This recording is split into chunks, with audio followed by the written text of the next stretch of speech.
తెలిసింది. ఎందుకలా చేశావు? అన్నయ్య, ఊరికే ఎందుకు కోప్పడతావు? నేనే తప్పు చేయలేదు. అంటే నువ్వు చేసిన ఘనకార్యం తప్పు కాదనుకుంటున్నావా? అవును, ఏంటిప్పుడు? బసవా, నీది వితండవాదం. ఏం చేశాను నాన్నా? చేయాల్సింది చేసి ఏం చేశానంటున్నావా? ఆ కృష్ణ కేశవ కలిసి ఊరంతా చెప్తున్నారు తెలుసా? నేను నీచ జాతి వాళ్ళ వాడకు వెళ్ళాననే కదా వాళ్ళందరికీ చెప్తున్నారు. అవును, నేను వెళ్ళాను. వాళ్ళు చెప్తున్నది నిజం. కేతన చావు బతుకుల్లో ఉన్నాడని చౌడన్న బాధపడుతూ ఉంది. అందుకే చూసేద్దామని వెళ్ళాను. అది కాదురా, వాళ్ళ వాడికి వెళ్తారట్రా, వాళ్ళని ముట్టుకుంటారట్రా. వెళ్ళానని నేను చెప్తున్నాను కదా. అందుకని నా ఒంటికి మైలంటుకుందా? నువ్వు చూపిస్తావా? చేయకూడని పని చేసి పైగా వితండంగా వాదిస్తున్నావు. వాళ్ళకి సహాయం చేయడానికి అక్కడికే వెళ్ళాలా? నీకు మడి మైల ఏమీ లేవేమిట్రా? నువ్వు ఊరుకో. నీ మడికి నేను అడ్డు రావడం లేదు. నువ్వు నన్ను ముట్టుకోనక్కర్లేదు. నీ మడి వల్ల ఎవరికీ ఇబ్బంది లేదు. కానీ అది అలా కాదు. అది కాదు బసవా, నువ్వు నాన్న, మీరేమీ చెప్పనక్కర్లేదు. మీ గౌరవానికి భంగం కలిగించే పని నేను చేయలేదు, చెయ్యను కూడా. నాన్న, ఏం జరుగుతుందో ఏమో. భట్టోపాధ్యాయులు బసవను తీసుకురమ్మని నాకు చెప్పారు. అవునా?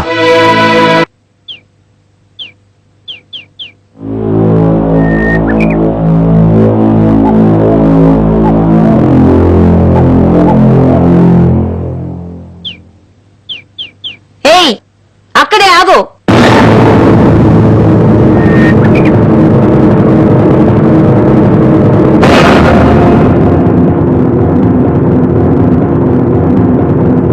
ఓహో, నేనిప్పుడు మీ దృష్టిలో అస్పృశ్యుని కదూ?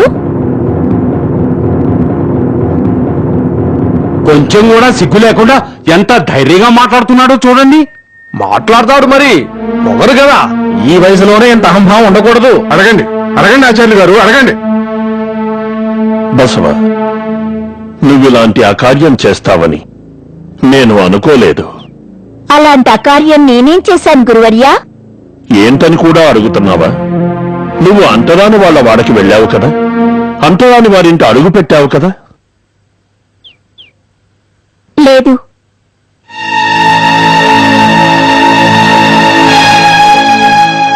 చూడండి, అబద్ధాలు కూడా చెప్తున్నాడండి. అక్కడికి వెళ్ళడం ఈ కుర్రాళ్ళు చూశామంటున్నారు కదా. అవును, వద్దు వద్దని ఎంతగా చెప్పినా వినకుండా ఆ అంటరాని వాళ్ళ వాడకు వెళ్ళాడు. అపరాధం చేయడం ఒకటైతే అపరాధం చేయలేదని అబద్ధం చెప్పడం ఇంకొక అపరాధం. పాపం మాదరస గారు ఇన్ని రోజులు అందరి గురించి విచారణ జరిపేవారు. ఇప్పుడు వారి కుమారుని వల్ల వారే అపరాధిగా నిలబడవలసి వచ్చింది. అలా నవ్వుకోవాల్సిన అవసరం లేదు. విచారణ కానివ్వండి. బసవ, నువ్వేమంటావు? నీ అపరాధానికి సాక్షులు ఉన్నారు. అబద్ధం. నేను అంటరాని వాళ్ళ వాడకు వెళ్ళలేదు. నేను వెళ్ళింది దీనావస్థలో ఉన్న వాళ్ళింటికి. చావు బ్రతుకుల పోరాటంలో అల్లాడుతున్నాడో భర్త, ఆదరించేవారు లేరని తప్పిస్తున్నదో భార్య. వాళ్ళని ఓదార్చడానికి వెళ్ళాను. ఆహాహా, గొప్ప ఘనకార్యం చేశాడు. చేసిన అనాచారాన్ని ఎలా సమర్థించుకుంటున్నాడు చూశారా? వాళ్ళు అంటరాని వాళ్ళని నీకు తెలియదా బసవ? వాళ్ళు మనుషులన్నది తెలుసు. మనుషుల దగ్గరికి మనిషినైనా నేను వెళ్ళాను. ఓహో, మహా ఉద్ధారకుడివి. ఈ వయసులోనే వేదాంత ధోరణి మొదలైతే ఇక ఉద్ధరించినట్టే. మరి ఇది ఎక్కడ వేదాంతం అండి? ఏడ్చినట్టే ఉంది. మరేంటి, ధర్మం, సంప్రదాయం, సంస్కృతి ఇక బాగుపడవు. నీతులు చెబుతున్నాడు అధిపతుల వారసుడు. చా బసవ, నువ్వలా చేసుండకూడదు. నేను నీ మీద ఎన్నో ఆశలు పెట్టుకున్నాను. అది మీ తప్పు. ఏమన్నావు? అవును, నేను మీ పాండిత్యాన్ని మెచ్చుకుంటాను, అందుచేత గౌరవిస్తాను. కానీ మీలోని కొన్ని అభిప్రాయాలని నేను అంగీకరించను. అవి అప్పుడప్పుడు నా ఎదుట నిలిచి ప్రశ్నిస్తున్నాయి. మీరు వర్ణ పద్ధతులు అంటుంటారు, కొందరిని ముట్టుకోవద్దు అంటారు. నేను కాదు, ధర్మశాస్త్రాలు చెబుతున్నా. ఆ శాస్త్రాలను నేనింకా చదవలేదు. కానీ ఆ ధర్మశాస్త్రాలను సృష్టించిందెవరు? నాలాగా మీలాగా వాళ్ళు మనుషులే. మీరు యజ్ఞయాగాదులను ఎంతో శ్రద్ధగా ఆచరిస్తారు. నాకు వాటి మీద నమ్మకం లేదు. అక్కడ కేతన వాళ్ళ ఇంట్లో గుప్పెడు పాలకు దిక్కు లేకుండా ఒక పసిబిడ్డ ఆకలితో అలమటిస్తోంది. మీరిక్కడ యజ్ఞయాగాదులలో బూడిదగా మిగిలిపోయే సమిధలకు పాలు పోసి అభిషేకం చేస్తున్నారు. చాలే ఆపు. అలాగైతే మన ధర్మాలు ఏమీ నీకు నచ్చలేదంటావా?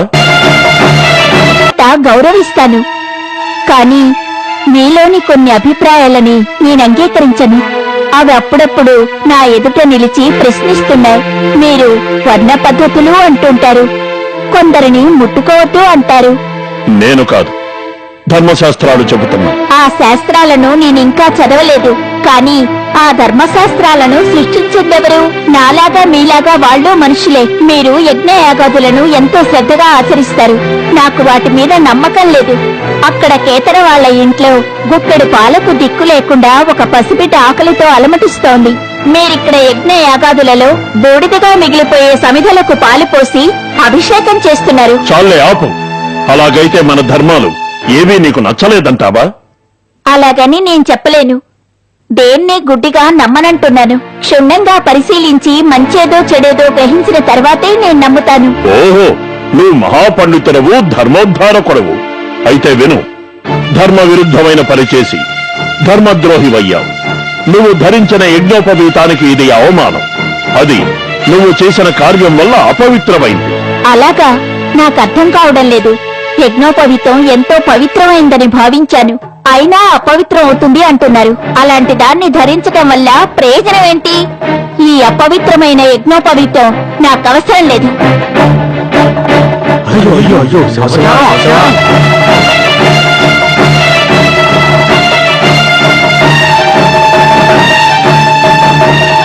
ఇక దీన్ని మీరే ఉంచుకోండి. అయ్యో అపచారం అపచారం. మాదరస గారు, మీ వాడు చేసింది మీరు కళ్ళారా చూశారుగా. తా చెడ్డ కోతి వనవంతా చెరిచిందన్న సామెతను నేను చెప్పక్కర్లేదు. ఇలాంటి అపరాధికి ఆశ్రయమివ్వడం మహాపరాధమని మరచిపోకండి. అగ్రహారంలోని అధిపతుల ప్రభావం, మంత్రి గారైన మామయ్య బలదేవరస గారి ప్రాభవాలు ప్రయోజనం లేదు అని చెప్పండి ఆచార్యులు గారు. ఎవరి ప్రభావం అవసరం నాకు లేదు. నా ఇంటి ఆశ్రయాన్ని నేను కోరుకోవడం లేదు. నాది అపరాధమని మీరు భావిస్తూ ఉంటే దానికి నేనే బాధ్యుణ్ణి, వేరెవరూ బాధ్యులు కారు. మీ అందరి ఆదరణ నాకు అవసరం లేదు.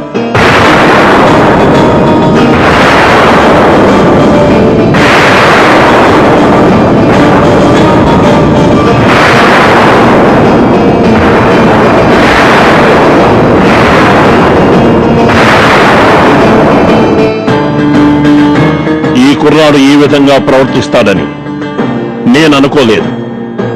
యజ్ఞోపవీతాన్ని ఇలా పెంచడం క్షంతవ్యం కాదు. ఓ, ఆ కుర్రాడి జన్మ నక్షత్రమే అలాంటిది. ఆ కేతన మా ఇంటి మెట్ల వరకొచ్చి మంత్రాలు విన్నాడు. నేను తప్పన్నాను. దాని గురించి విచారణ జరిగే రోజునే వీడు పుట్టాడు. దాన్ని వంకగా పెట్టుకుని మాదరస గారు ఆ కేతనాన్ని క్షమించేశారు.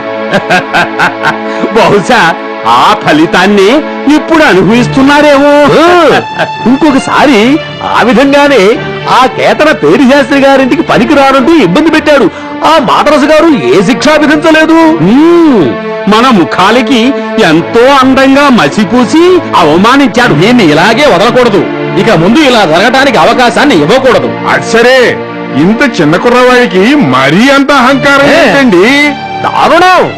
ఆ వయసు కుర్రాళ్ళు మాట్లాడాల్సిన మాట్లాటండి అవి.